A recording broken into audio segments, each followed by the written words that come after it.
Shalom guys, halo sobat muda, senang bisa berjumpa kembali di dalam program Giving My Best bersama dengan saya Fani Paindong. Judulnya hari ini adalah The Future, tentang masa depan. Sebelum kita belajar dan baca firman Tuhan, kita bersama-sama berdoa. Tuhan Yesus, terima kasih buat hari ini. Kami mengucap syukur karena waktu ini Tuhan yang memberikan kepada kami untuk mendengar firman dan belajar firman, sehingga dalam masa muda kami ini, kami boleh lebih maksimal di dalam Tuhan. Apapun yang kami kerjakan dalam masa muda kami harus sadar dan mengetahui bahwa ini semua bagi kemuliaan Tuhan. Dan ada potensi, diri, talenta yang Tuhan sudah berikan di dalam masa muda kami ini. Roh Kudus, tolong kami mengerti dan tolong hamba-Mu juga yang akan menyampaikannya, kiranya dengan kalimat yang sangat sederhana dapat dimengerti oleh teman-temanku, oleh sobat-sobat mudaku, dimanapun mereka berada. Di dalam nama-Mu, dalam nama Tuhan Yesus Kristus, kami sudah berdoa dan kami sudah membuka hati kami, memberi hidup kami untuk diberkati dan dilawat oleh firman Tuhan. Amin. Guys, masa depan adalah sebuah kata yang sangat ingin kita ketahui. Apalagi jika ada seseorang yang dapat memberitahukan kepada kita tentang masa depan. Bicara tentang masa depan, tentunya buat kita mungkin ini sebuah misteri, sebuah rahasia ilahi. Tapi hari ini kita akan mengetahuinya karena Tuhan menolong kita. Kebiasaan-kebiasaan kita yang kita lakukan sekarang itu sebenarnya akan membentuk masa depan kita. Kebiasaan seperti apa yang teman-teman lakukan hari-hari ini? Kalau kebiasaan itu kebiasaan yang sangat baik, saya percaya maka teman-teman akan menemukan masa depan itu dengan lebih cepat, akan lebih mudah untuk dapat meraihnya, mencapainya. Namun bahayanya adalah jika kebiasaan yang kita lakukan saat-saat ini adalah kebiasaan-kebiasaan buruk, itu akan membentuk masa depan kita menjadi tidak baik. Bahkan fatalnya kita akan mengalami kesulitan untuk bisa meraih masa depan yang lebih baik dengan mudah dan cepat. Hati-hatilah dengan kebiasaan yang sedang kita lakukan pada hari-hari ini. Oleh karenanya, saya dan teman-teman, dengar orang-orang muda, engkau dan saya harus segera meninggalkan kebiasaan-kebiasaan yang lama itu. Tentunya yang dimaksudkan di sini adalah kebiasaan-kebiasaan yang lama, kebiasaan-kebiasaan yang buruk, kebiasaan-kebiasaan yang merugikan kita, kebiasaan-kebiasaan yang mengikat kita sehingga melahirkan dosa, dan dosa itu menjadi mengikat dalam hidup kita. Nah, kebiasaan yang lama itu dapat ditinggalkan jika teman-teman sudah memulai sebuah kebiasaan yang baru. Mulailah sebuah kebiasaan yang baru, maka engkau dapat meninggalkan kebiasaan-kebiasaan yang lama itu. Jangan lo pikir Tuhan tidak tahu apa yang lo lakukan. Tapi Tuhan tahu apa yang lo lakukan. Dengar orang-orang muda. Hati-hati supaya kita bisa memulai sebuah kebiasaan yang baru dan bersama-sama dengan Tuhan. Alkitab membantu kita ini untuk mengerti tentang masa depan yang Tuhan sudah sediakan bagi umatnya. Di dalam Alkitab, lo dan saya, teman-teman, dengar orang muda, bahwa kamu bisa mengerti, memahami kebiasaan yang baru itu untuk dikerjakan di dalam Alkitab tercatat. Nah, karena itu kita dapat mengetahui masa depan yang Tuhan maksudkan dalam hidup kita. Dalam Yeremia pasal 29 ayat 11 katakan, sebab aku ini mengetahui rancangan-rancangan apa yang ada padaku mengenai kamu. Demikianlah firman Tuhan, yaitu rancangan damai sejahtera dan bukan rancangan kecelakaan, untuk memberikan kepadamu hari depan yang penuh harapan. Tuhan punya rancangan, punya rencana yang ada dalam dirinya tentang kamu, tentang lo gitu ya, tentang saya. Apalah sebutannya sebagai orang muda. Dan Tuhan tahu rancangan itu tidak akan merugikan hidup kita. Dan rancangan Tuhan itu rancangan yang penuh dengan damai sejahtera, shalom, dan bukan rancangan kecelakaan, bukan rancangan untuk membuat kita gagal. Pertanyaannya, kenapa kita sering gagal? Karena kita tidak mau meninggalkan kebiasaan-kebiasaan yang lama itu, dan kita tidak mau memulai sebuah kebiasaan-kebiasaan yang baru. Ingat baik-baik bahwa Tuhan memberikan rancangan itu kepada kita supaya kita dapat memperoleh hari depan. Wow, the future sekali lagi dikatakan di sini yang penuh harapan. Jadi bukan moga-moga, bukan mudah-mudahan, bukan bayang-bayang, tapi pasti di dalam Tuhan. Amsal 23 ayat 17 sampai dengan 18 katakan, janganlah hatimu iri kepada orang-orang yang berdosa, tetapi takutlah akan Tuhan senantiasa, karena masa depan sungguh ada dan harapanmu tidak akan hilang. Lihat, caranya untuk kita bisa meraih masa depan yang Tuhan sudah rencanakan dalam hidup kita, takut akan Tuhan. Kapan kita takut akan Tuhan? Bukan ketika kita hanya ada di gereja, bukan ketika kita hanya ada di dalam saat-saat teduh kita, dalam ibadah-ibadah kita, tapi dikatakan takut akan Tuhan senantiasa. Senantiasa itu di mana saja, kapan saja, anytime, anywhere. Takutlah akan Tuhan. Dan masa depan itu betul-betul ada dalam tangan Tuhan. Tidak hilang, ada di dalam tangan Tuhan untuk kita kerjakan bersama dengan Dia. Bahkan dalam Amsal 24 ayat 14 dalam versi Indonesia Modern Bible dikatakan, jadi kenalilah hikmat bagi jiwamu. Jika engkau menemukannya, maka ada masa depan dan engkau tidak akan putus harapan. Lihat, kenali hikmat bagi jiwamu. Kenali hikmat daripada Tuhan sehingga engkau dan saya, orang-orang muda, dapat menemukan masa depan itu yang Tuhan sudah rancangkan, yang Tuhan sudah berikan dalam hidupmu, dalam masa mudamu. Bukan nanti, masa depan itu sudah ada, tapi kita belum menemukannya, kita belum menggalinya dalam hidup kita, kita belum hidup di dalam hikmat Tuhan. So, hikmat Tuhanlah yang membantu kita untuk mengerti dan menemukan masa depan itu. Di manakah Tuhan meletakkan masa depan itu buat kita? Ini menjadi sebuah pertanyaan.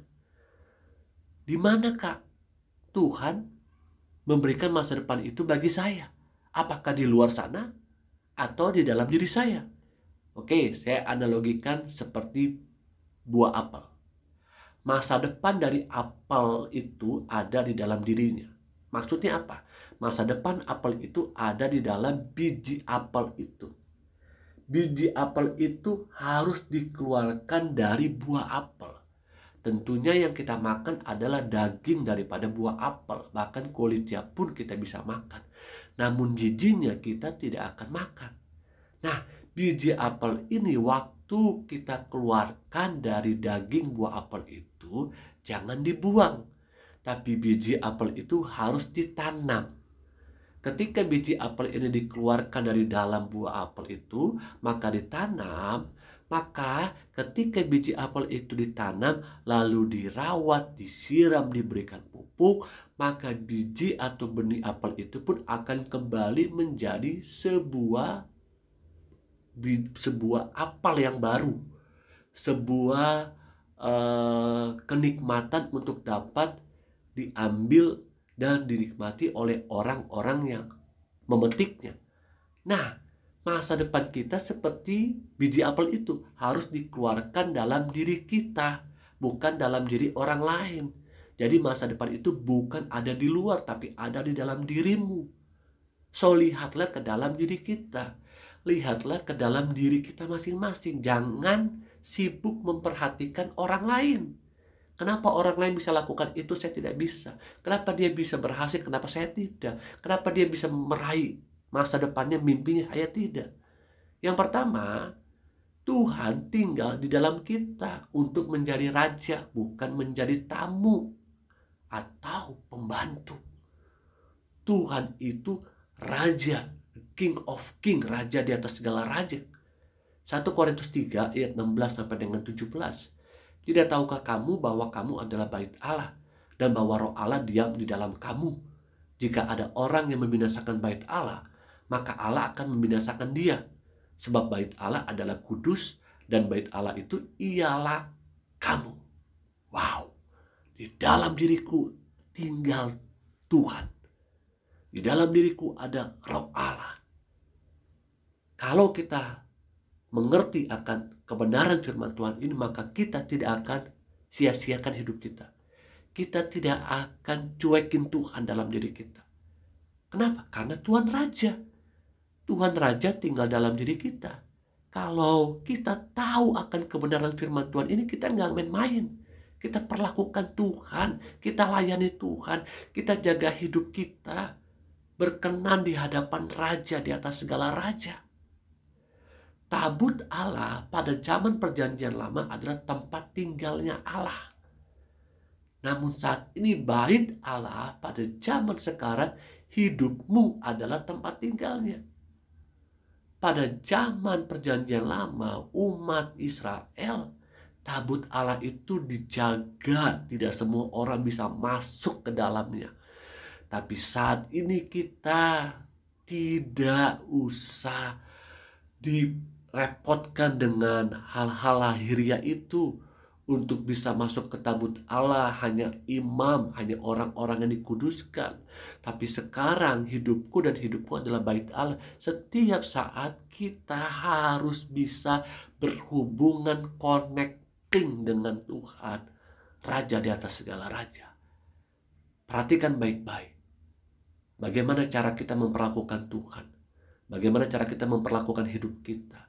Demikianlah kita memperlakukan Tuhan. Apa yang kita pikirkan, apa yang kita katakan, apa yang kita kerjakan dengan tangan kita, kemana kita membawa kaki kita melangkah. Artinya Tuhan ada di situ. Tuhan tahu apa yang kau kerjakan. Tuhan tahu apa yang kau berbuat. Kalau engkau hari-hari ini mungkin terikat dengan masa lalumu, dengan kedagingan, dengan pornografi, dengan merokok, dengan free sex, dengan narkoba, dengan mabuk-mabukan, dan lain sebagainya, bertobatlah. Kenapa? Karena Tuhan ada dalam dirimu dan Tuhan tidak suka engkau memperlakukan hidupmu dengan cara-cara seperti itu, cara-cara dunia. Yang kedua, lihatlah ke dalam, karena Tuhan memberikan talenta, bakat, keahlian untuk dilipat gandakan. Tuhan taruh dalam hidupmu dan hidupku itu potensi diri yang kita kenal dengan talenta atau bakat. Matius pasal 25 ayat 14 sampai dengan 15 katakan, sebab hal kerajaan sorga sama seperti seorang yang mau berpergian ke luar negeri, yang memanggil hamba-hambanya dan mempercayakan hartanya kepada mereka. Yang seorang diberikan 5 talenta, yang seorang lagi 2, dan yang seorang lain lagi 1. Masing-masing menurut kesanggupannya. Lalu ia berangkat. Perumpamaan talenta atau kita sebut dengan bakat dan keahlian dikatakan dalam bentuk sebuah perumpamaan. Sebab hal kerajaan sorga, perhatikan baik-baik, seperti orang yang mau berpergian ke luar negeri. Masing-masing hamba itu mendapatkan kepercayaan dari tuannya. Dan lihat, tuannya itu mengetahui setiap kapasitas hamba-hambanya. Saya percaya tuannya ini tidak pilih kasih. Tuannya tahu bahwa waktu yang ditinggalkan bagi hamba-hambanya ini akan cukup untuk mereka mengerjakan kepercayaan dan tanggung jawab yang diberikan kepadanya. Tuhan memberikan talenta itu sesuai dengan kemampuan kita. Minimal 1 talenta, 1 kemampuan, 1 bakat. Saya pun demikian, teman-teman. Ketika saya berada di bangku SMP dan SMA, saya pun mencari tahu apa talenta saya. Sepertinya saya tidak punya talenta, tidak punya bakat, kemampuan. Namun seiring berjalannya waktu, saya dibuat terbelalak cara kerja Tuhan membukakan dalam hidup saya bahwa saya punya minimal lebih daripada 1 talenta. Salah satunya talenta yang saya miliki adalah mengajar. Maka sampai hari ini saya tetap mengajar, baik di sekolah, di kampus, bahkan di gereja, bahkan di berbagai macam komunitas. Teman-teman, engkau punya talenta, engkau punya potensi. Jangan bilang, saya nggak punya, Kak. Ada minimal 1. John F. Kennedy, Presiden Amerika Serikat ke-35 katakan, manusia tidak memiliki talenta yang sama. Tapi setiap kita punya kesempatan yang sama untuk mengembangkan talenta kita. Ya, kita memang tidak punya talenta yang sama. Ada yang 1, 2, 3, 4, bahkan multi talent, lebih daripada 1. Tapi saya dan saudara punya kesempatan yang sama, punya waktu yang sama untuk mengembangkan talenta itu. Paus Yohanes, pemimpin agama Katolik Roma, mengatakan bahwa anak-anak muda yang terkasih, jangan kubur bakatmu. Hadiah yang Tuhan berikan padamu, jangan takut untuk memimpikan hal-hal hebat. Don't worry guys, tetaplah miliki mimpi. Mimpilah bersama dengan Tuhan. Karena talenta, bakat, potensi yang Tuhan sudah titipkan dalam hidup kita itu harus dikelola, harus dikembangkan. Jangan ada satupun di antara kita mengubur talenta itu seperti hamba yang memperoleh 1 talenta, menguburkannya dan mengatakan bahwa Tuhanku jahat. No, Tuhan itu baik dan Tuhan tahu kapasitas itu dalam diri kita. Yang ketiga, coba lihat ke dalam. Tuhan memberikan karunia-karunia roh untuk kita melayani Dia dan melayani sesama. Jadi ketika engkau melihat ke dalam dirimu, maka engkau akan menemukan bukan hanya talenta, tapi ada karunia-karunia roh. 1 Korintus pasal 12 ayat 7 katakan, tetapi kepada tiap-tiap orang dikaruniakan pernyataan roh untuk kepentingan bersama. Ada yang berkata-kata hikmat, berkata-kata pengetahuan, iman, menyembuhkan, mengadakan mujizat, bernubuat, membedakan roh, berkata-kata bahasa roh. Dan 1 Korintus 12 ayat 11 katakan, tetapi semuanya ini dikerjakan oleh roh yang satu dan yang sama, yang memberikan karunia kepada tiap-tiap orang secara khusus, seperti yang dikehendakinya. Lihat. Karunia kepada tiap-tiap orang secara khusus, spesial, istimewa. Karunia roh dalam diri saya mungkin tidak ada dalam diri teman-teman. Demikian dalam diri lo, dalam diri teman-teman, kamu tidak ada mungkin dalam diri saya. Kenapa? Karena diberikan khusus. Amin. Kerjakanlah dengan setia dari perkara-perkara yang kecil, sepele. Saya tutup dengan sebuah true story. Ada seorang karyawan sebuah hotel di Philadelphia bernama George. Ya, George C. Bolt ini ya seorang imigran. Nah, dia pada waktu itu menjaga sebuah hotel kecil di Philadelphia. Lalu didatangi oleh seorang pasangan yang sudah sangat tua, ya Bapak William, ya, bersama dengan istrinya. Kala itu dia menginap di sebuah hotel yang dilayani oleh George. Namun sayangnya kamarnya penuh. Sampai akhirnya George menawarkan, bagaimana kalau Bapak dan Ibu menginap di kamar saya. Tapi kamar saya kecil.